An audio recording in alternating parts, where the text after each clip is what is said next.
मोहताज नहीं है, मुल्क के माने हुए बड़े मशहूर और मारूफ कानून दान हैं। चौधरी साहब, शुक्रिया आपके वक्त के लिए, जज़ाकल्लाह। आपकी नज़र में ये जो आईनी तरमीम है, क्या इसको शिकस्त दे दी गई है? क्या वकला अभी इसका मुकाबला करेंगे? क्या आपको लगता है कि हुकूमत ने जिस तरीके से जल्दबाजी में काम किया, इतवार को पार्लियामेंट खोल ली और फिर बिल भी पेश ना कर पाए, क्या हुकूमत की नाकामी वाज़ेह है? और क्या अदलिया के का बड़ा हिस्सा वकला इस जुडिशल रिफॉर्म्स का हिस्सा बनेंगे, या फिर हम 26-27 लाख पेंडिंग केसेस को भूलकर आईनी अदालत पे जोर देंगे? सर बहुत शुक्रिया। पहली बात तो यह है कि ये इसको कभी भी आप रिफॉर्म्स ना समझें। ओके, जुडिशियल रिफॉर्म्स नहीं है, ये जुडिशियल ऑनस्लॉट है। या आप यूं समझें कि अदलिया की वकार पर और अदलिया की यानी जो हैसियत है उसके ऊपर एक बहुत बड़ा हमला है, क्योंकि या अदालती निज़ाम जो है उसको तय बाला करने की एक साजिश है। क्योंकि बुनियादी तौर पर मौजूदा हुकूमत, इससे पहले भी हुकूमतें हमेशा उनके लिए जो प्रॉब्लम होता है, जो वो काम कर रही होती है, और ख़ास तौर पर ऐसे काम जो अवाम दुश्मनी पर मबनी हो और जिसमें उनका अपने इक़्तिदार की तवालत के लिए एहतमाम करना हो, उसके लिए जो सबसे बड़ी रुकावट होती है वो अदलिया ही होती है। और ये अदलिया पूरी दुनिया में रुकावट बनती है जहां भी वो गैर आईनी तरीके से अपने इक़्तिदार को प्रोलांग करते हैं या अपने मुखालिफिन को ख़त्म करना चाहते हैं। तो यहाँ पाकिस्तान में इससे पहले कोशिशें हुई, लेकिन बहुत ज़्यादा कामयाबी इसलिए ना हुई कि यानी उन्हें वो सपोर्ट उस ताकत की जो बिल्कुल बेमहाबा ताकत है और जिसके रास्ते में कोई रुकावट नहीं आती, वो ताकत उनके साथ कई मामलात में नहीं थी।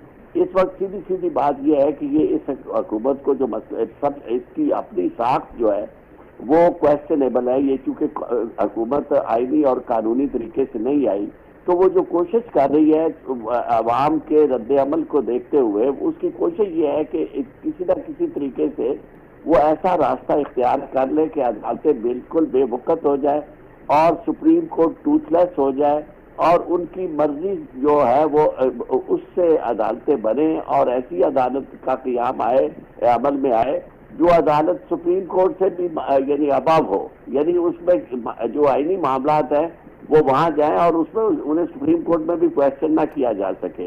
यानी आरिफ साहब, आपकी नजर में काजी फायज ईसा साहब के पास भी मौका है छक्का मारने का, और मंसूर अली शाह साहब के पास भी मौका है कि वो आते ही एक छक्का मार सकते हैं, इस हमले का जवाब दे सकते हैं? देखिए, काजी साहब तो इस हमले में शामिल हैं, उनके पास तो मौके की बात है नहीं। ओके, वो कुछ नहीं करेंगे। जो कुछ हो रहा है वो काजी साहब के इमाम पर हो रहा है। पाकिस्तान के अंदर जो गैर आईनी जितने भी इस वक्त मूव चल रही हैं उसमें काजी साहब पूरे तौर पर शामिल हैं। जहां तक मंसूर अली शाह का मामला है, जब वो चीफ जस्टिस बनते हैं तो मैं समझता हूं कि उनके ऊपर ये जिम्मेदारी आयद होगी कि वो पाकिस्तान के अवाम को इन सीधा दस्तियों से बचाए और इस तरह आइन के साथ होने वाली ये जो धोखाबाजी है इसको खत्म करेंगे। उनका मैं समझता हूं कि फर्ज अवली होगा। सर, वकला बरादरी को 2007 की तहरीक के बाद हुकूमत की तरफ से इतनी ग्रांट्स और खर्चियां मिलती हैं कि कहा जाता है कि वकला अब हुकूमत के खिलाफ तो नहीं जाएंगे, जो हुकूमत चाहेगी वकला भी वैसे ही कहेंगे, पैसे बड़े अच्छे मिलते हैं। आप क्या कहेंगे इसके ऊपर सर? वकला वो वाली तहरीक चला पाएगी सर? वजन है। बात यह है कि इस वक्त दो धड़ों में तकसीम है वकला।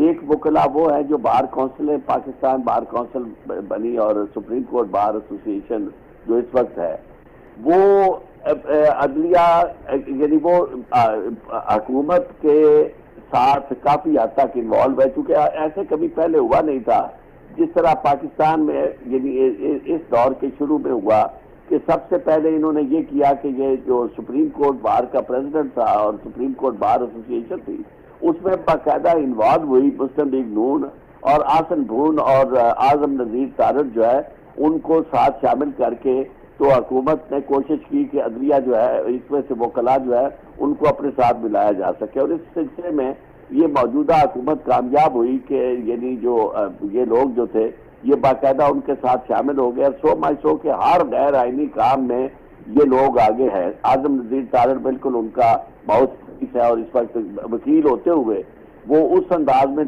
बिहेव कर रहा है जिस अंदाज में किसी जमाने में यानी लोग किया करते थे अपने मफादात के लिए। تو ابھی میں یہ سمجھتا ہوں کہ یہ ڈویژن جو ہے یہ چلے گی، کیونکہ بہت سارے وکلاء جو ہے جن کی غالب اکثریت جو ہے وہ ان آئینی